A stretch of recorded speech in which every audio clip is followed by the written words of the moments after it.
Ой, ё-моё.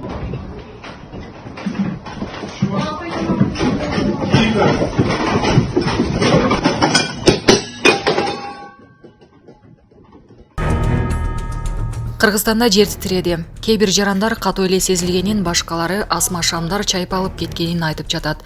Европа жер ортолук деңизи сейсмологиялык борборунун сайтында Бишкек убактысы боюнча саат 22:47 Афганистанда магнитудасы 6,5 жеткен жер титирөө катталганы маалымдалды.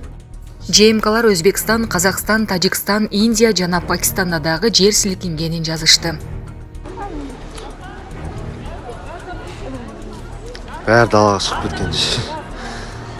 Таки қараш, мына жақтағы уже далаға шығып жатыр, мына жақтағылар далаға шығып жатыр. Капец, бәрі қорқытып жатыршы. Ана жақтағыларды көріп бар, все вышли на улицу. Астана убактысы боюнча саат 22:47 Оганстанда болгон жер титирөөнү Тараз менен Шымкенттин тургундары сезишти.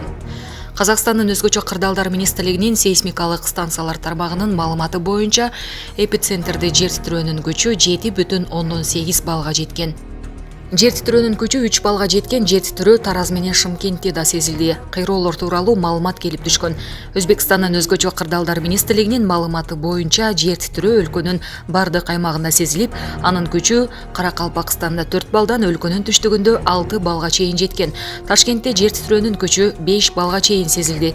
Тажикстанда да жер титирөө өлкөнүн бардык аймагында сезилди. Азырынча маалымат түшө элек.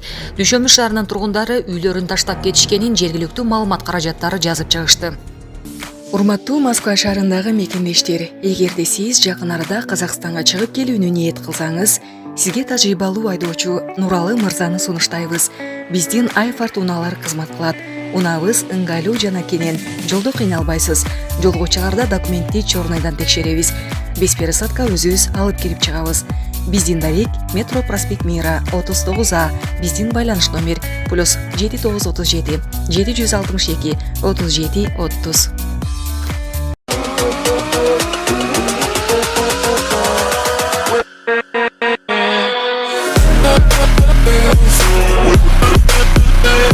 Yeah.